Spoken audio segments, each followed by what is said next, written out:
This might be the hardest review I have ever done. What's going on, guys? Carter here with Edged Mindset, coming at you again with a kind of a full review, maybe a half review of the new-ish Military 2 from Spyderco. Why is this a difficult review? Mainly because all this is, literally, all this is a supersized Para 2 now. That's all it is. Right? So ultimately, if you don't want to watch the rest of this video, if you don't want to hang out and hear me yapping, here's what it is. If you're wondering if you should get the new Military 2, new-ish Military 2, all you got to do is ask yourself two questions. Do you like the Paramilitary 2? If yes, do you want a bigger version of the Paramilitary 2? If yes, buy it. If no, don't. It's really that simple. It's kind of interesting with Spyderco in this knife, because this is something that, and I mentioned this in the unboxing, and other people have too. It's not a genius idea that only I have, but this should have came out a long time ago. It's very bizarre that it took this long. Partially because the older version, and I wish I had the old liner lock version. This is a frame lock version. The old version of this knife was a liner lock, or traditional liner lock in the front here, and it was tip down only carry, just like this. And that was the biggest contention point on this knife, was the tip down only carry. Now, I have old videos where I'm defending this tip down carry, and I've got videos where I say for larger knives like this, it makes sense to carry it tip down. That way you can just grab the top, you let it fall into your hand, and you're good to go. As opposed to if it's tip down, you grab the butt, you've got to kind of eke up, and then you're good to go. So I used to make that defense, and I still believe that that's very true. I actually think that tip-down carry makes sense for larger knives in a lot of situations. But regardless, just like this new one here, you can do what you want. Right hand, left hand, tip up, tip down. You know, if you want to carry it tip down, and look at this. Look, I don't have it set up for tip down. Despite me defending the tip-down carry for many, many years, and still logically thinking it makes sense to carry this tip down, I don't. I still do a tip up because I don't know. It's just one of those weird quirks. But it took them way too long to get from this to this. And it's interesting because in my mind, this would have been a cash cow, a big win if it had came out 8, 9, 10 years ago. But alas, we have it now. We finally have the compression lock version of a full-size Spyderco Military, and it is glorious. So if you want my personal opinion, I love this knife. Absolutely love this knife, because I like big knives, and I cannot lie. Sorry, I had to say that. Had to do it. I like big knives, but I also like big knives that don't weigh a lot. 4.3 ounces is bonkers.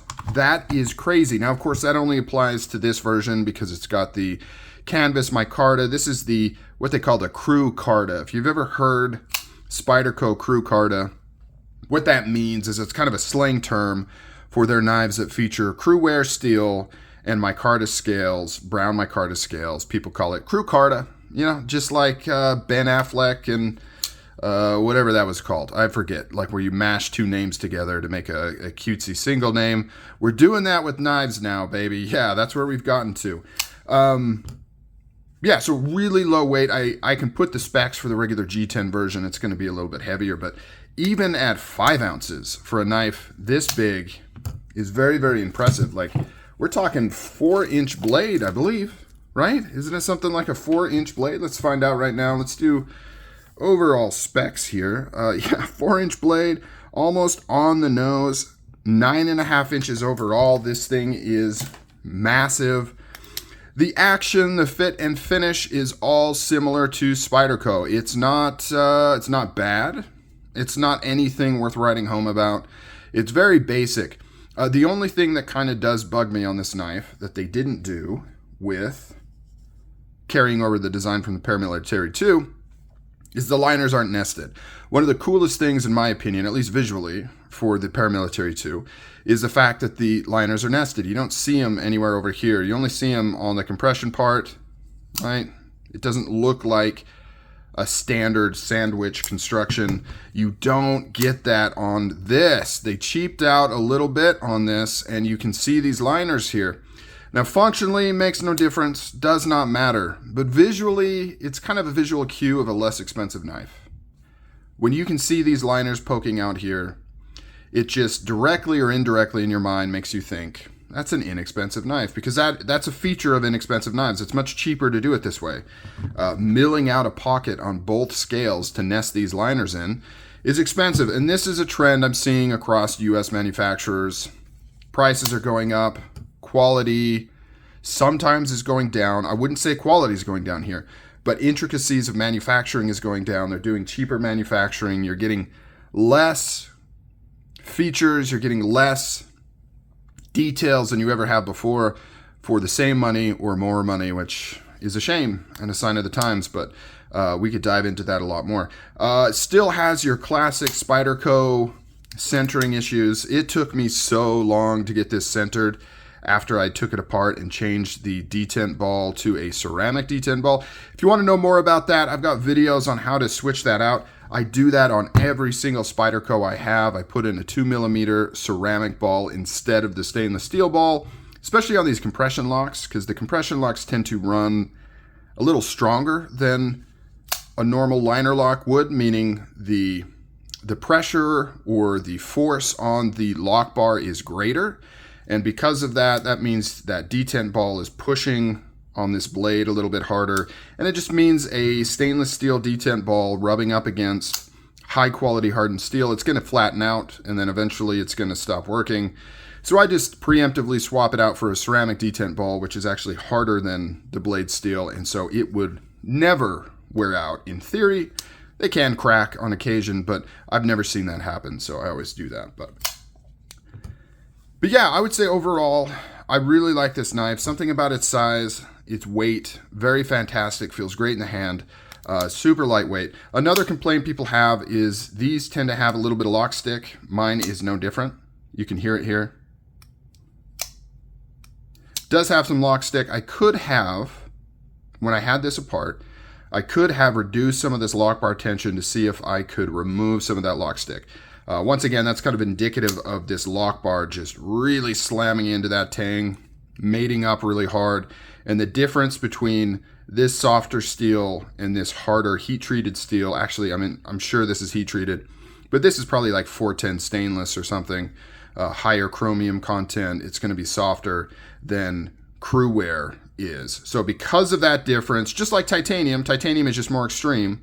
Whenever you have two surfaces mating together and they're not of the exact same hardness, you have the potential for some stick on the softer one and also a little bit of wear on the softer one. Now, I'm not concerned about that lock bar ever wearing out in my lifetime.